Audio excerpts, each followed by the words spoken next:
Before the video starts, I would like to let you know that the video footage you see on screen is actually from the Combat Kodiak made by Palaska001 on War Thunder Live. I'll have his channel and his War Thunder Live page linked down below. If you would like to play this mission for yourself, the entire tutorial is up on his page as well. Give him the recognition he deserves, as he not only made the Combat Kodiak, but also the BM-335 nuclear bomber and the Dark Star, and even a Porsche in War Thunder. What is this video exactly about? Well, it's mostly about the gameplay you see on screen, because it's what really gave me the idea to talk about this and really think about this sort of aircraft in War Thunder. The mission I'm playing right now is just a prop plane with radar-guided air-to-air missiles, and I just found that interesting because what if War Thunder did add these modern turboprop aircraft with modern hardpoints on them, such as smart munitions and air-to-air missiles? And I did a bit more digging online and looked around, did more research, and there are actually several turboprop aircraft with modern weaponry, such as the AT-82U, also known as the Sky Warden, because this aircraft is extremely interesting. The history behind it is even more interesting, as it's actually a crop duster, I think. But they had a funny thing happen, and with the US military, I believe they are now able to use this as a military aircraft by outfitting it with armor, several hardpoints, as well as modern weaponry. I have the website here, and I'll show some screenshots up on screen about the information of the aircraft, how it looks, etc, etc. The aircraft itself is extremely cool. It has access to basically what an A-10 has. If you go to their website and press compare aircraft, you can see the comparison between the A-10 and the 82U Sky Warden. It has the same amount of hardpoints as the A-10. It has a slightly longer wingspan, less length of course because it's a prop aircraft, it's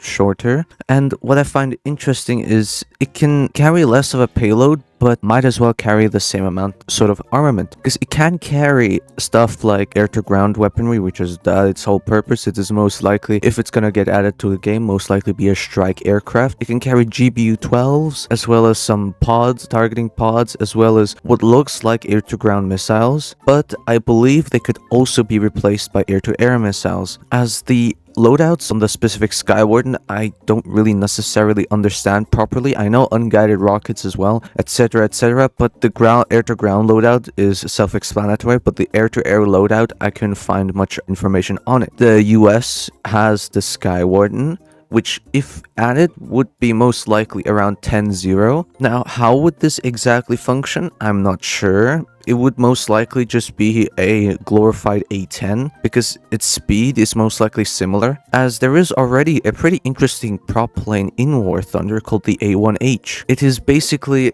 a prop which is at 6'7", but it has flares, and I actually did use it at 10-0 with my friend being in an A-10, and the top speed was almost the same. The A-10 was slightly faster, but it was basically just an A-10 without missiles and a worse gun, because it could carry ground ordnance, maybe not smart ones, but bombs enough to destroy a base, some rockets, gun pods, and in head-ons it does pretty well, as long as you know, I don't have a skill issue, and defensively it has flares and chaff, so it was able to, you know, defend itself from air-to-air missiles, and I believe the Sky Warden will most likely be similar. Now, the Sky Warden, like I mentioned before, not the only turboprop with modern weaponry. There is the Super Tucano. It is from the Brazilian Air Force. It's also called the ALX or A29. It is a very interesting turboprop because I actually got more information on what it can carry. Here on the page, you can find all of the armament it can carry. It can carry guns as well as gun pods, rocket pods, as well as air-to-air missiles.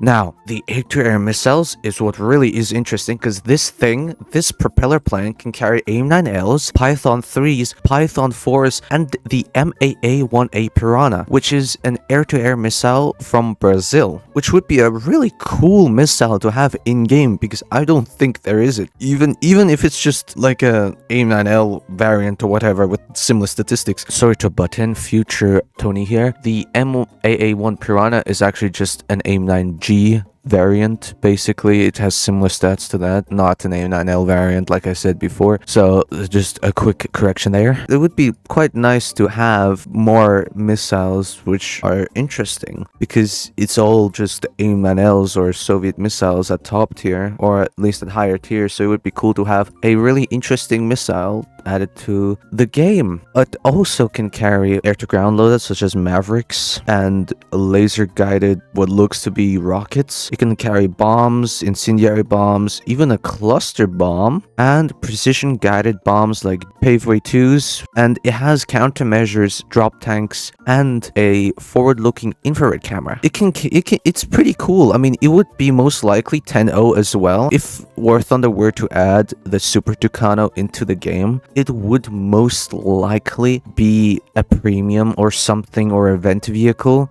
because having a prop plane with Python 3s on like, or Python 4s on like a propeller plane, it would be quite silly. I would love to see it. The speed of it is 370 miles per hour or 590 kilometers per hour. It's not the fastest, but it's a prop plane. What do you expect? It would be most likely very difficult to use, and it would be probably dominated by the top speed. The closest comparison we could take from this is the Spitfire Mark 24, funnily enough, because it's a prop plane that faces off jets. They actually did lower the battle rating on it recently, but back when it was 7.0, it almost always fought jets through up tiers and such. And so this would probably have, I mean, we could take what we know from that, as well as from this mission, from the Kodiak I have here, that playing this would be extremely goofy and silly, but also painful, because it won't be the best aircraft. Well, it won't be the fastest, it won't be supersonic, and it will be probably very maneuverable, being able to outturn everything. However, everything else outspeeds it, and if you try to bomb bases with it in RRB, it would most likely be the last one there. And I'm not really sure if it's what exactly the balancing would be for this aircraft, as it would be an amazing cool aircraft to have in game, but how would it work? I'm no expert in this, so I would like to know your thoughts on this. It's just a thing I found online and really thought about. It would be cool to have in game. Would it be any useful?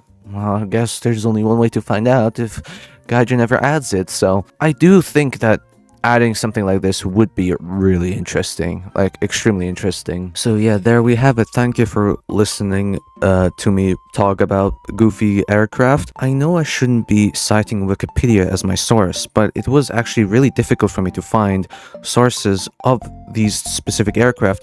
At least the Sky Warden has an official website from Air Tractor and everything, looking at all the specifications, statistics, and weaponry. I did look into the Sky Warden a little bit more after this video, at least recording the main part, and I don't think it can carry air-to-air missiles, as the only missiles it can carry seem to be Hellfires. And the Super Tucano had very weird information about it. I tried looking at the sources that Wikipedia cites, and some of it is behind a paywall for weapons. It was really weird. I wouldn't trust everything it says, especially with the missiles and the air-to-ground loadout, but it looks believable, at least for me, and the stats look alright. Piranha was actually used in the Falklands War, but I don't really trust Wikipedia in the same sense, because the sources it cites aren't really the most reliable. So if any of you know any more information about this, I would appreciate the help. Thank you so much for watching the video, and please subscribe if you would like to support my channel. I appreciate it a lot. It's free, so it's a win-win for both of us. And